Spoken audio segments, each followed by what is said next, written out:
Bad Mechs, Cyllaros. Written by Sean of Sarna.net, the greatest wiki there is. Read by Shrapnel.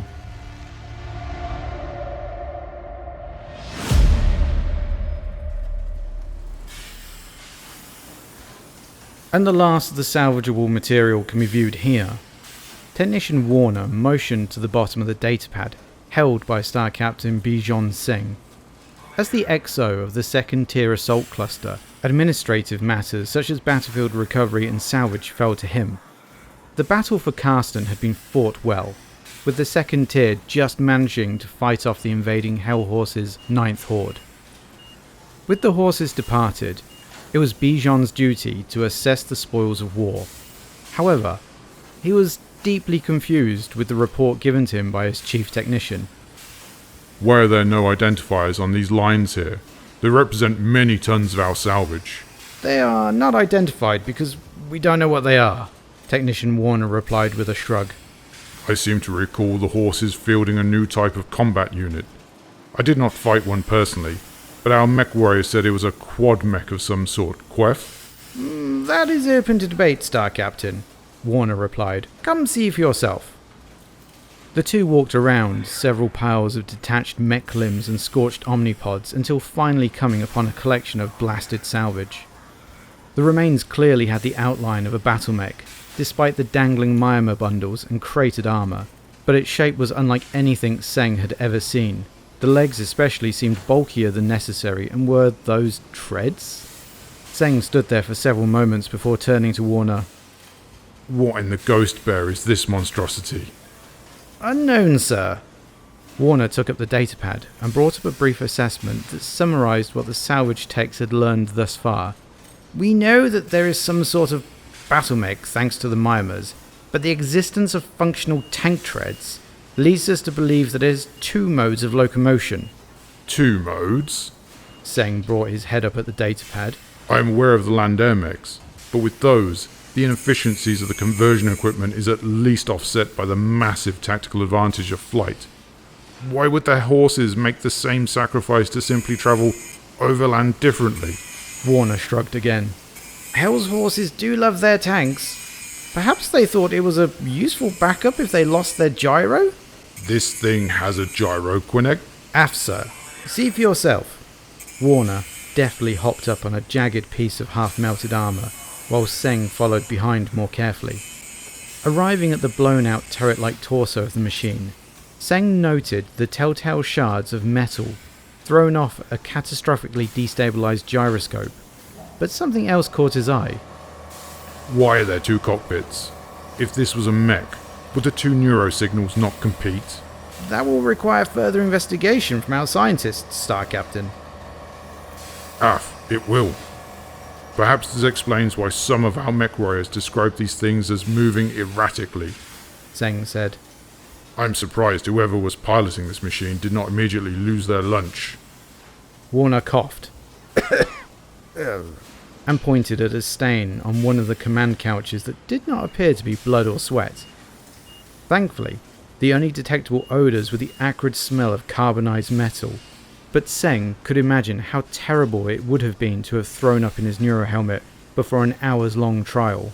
Why would the horses do this to themselves? Warner shrugged a third time. Only the Great Bear knows.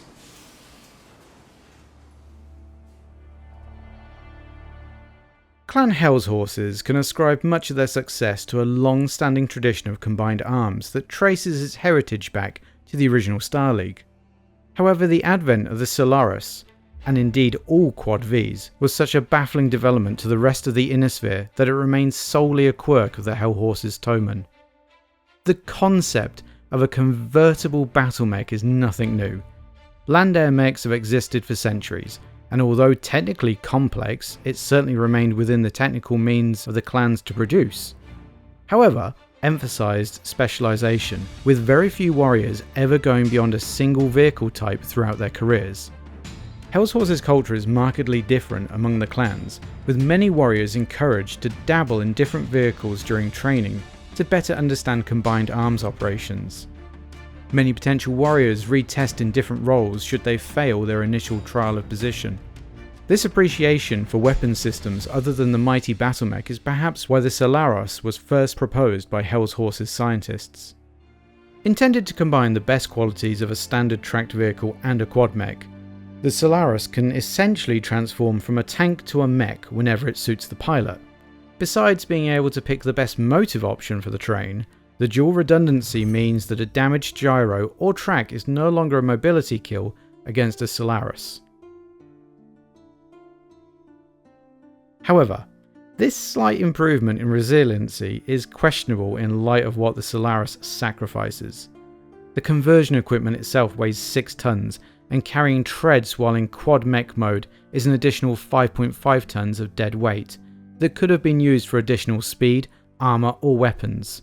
Whatever resilience gained by having redundant mobility options certainly does not mitigate the lack of armour, protecting the Cyllaros' internal components, leaving both systems vulnerable to incoming fire. Worse yet is the two-person crew, a pilot and a gunner. This shared responsibility requires significant training to ensure both crew members work in sync, with communication being key to determining firing solutions while on the move. Early models made communication especially difficult by separating the two command couches with a metal divider, although this was rectified in later models. Pilot survivability was another mark against the Cyllaros, thanks to a total lack of an ejection system.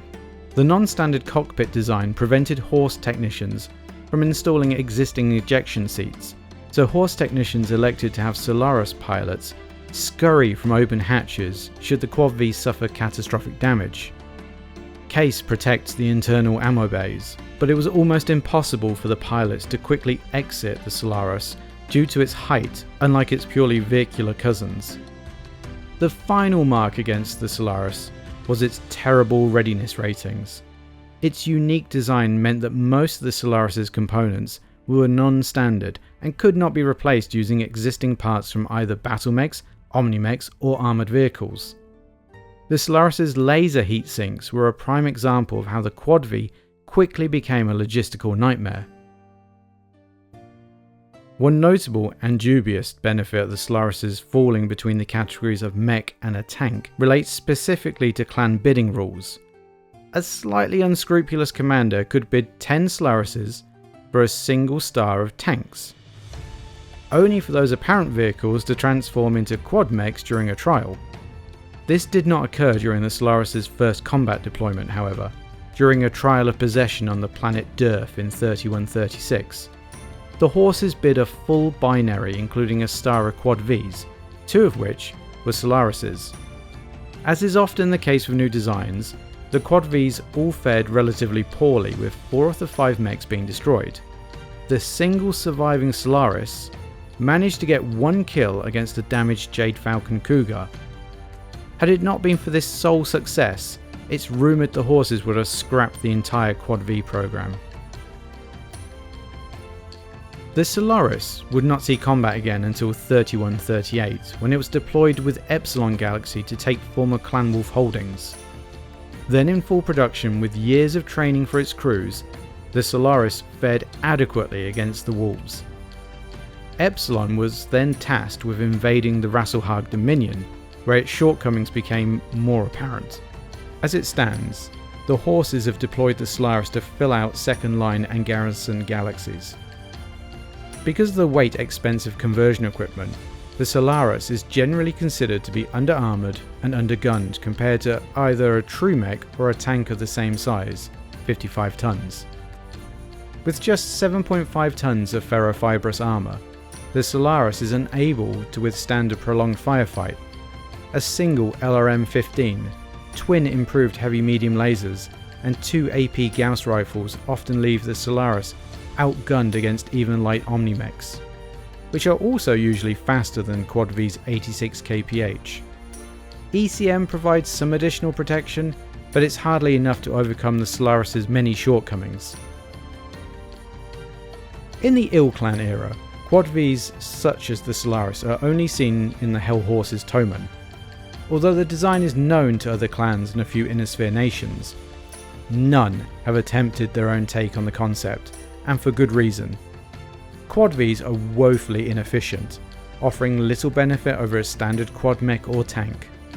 One could even call the Cyllaros a waste of resources if one were willing to risk a trial of grievance from a Hell's Horse's commander.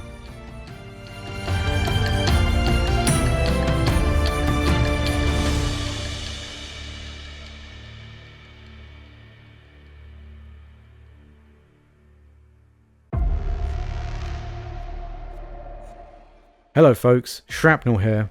I'd like to preface this with, I have never played Quadvees, I have never played against Quadvees, and I don't know the rules for them. However, we have a Hell's Horses player in our group, and he's been playing for decades. And when I asked him about this, he says, quote, "It looks okay on paper for a medium, but it won't outrun or outgun anything, but for a Quadvee it's solid, so there you go." What else do we need to do?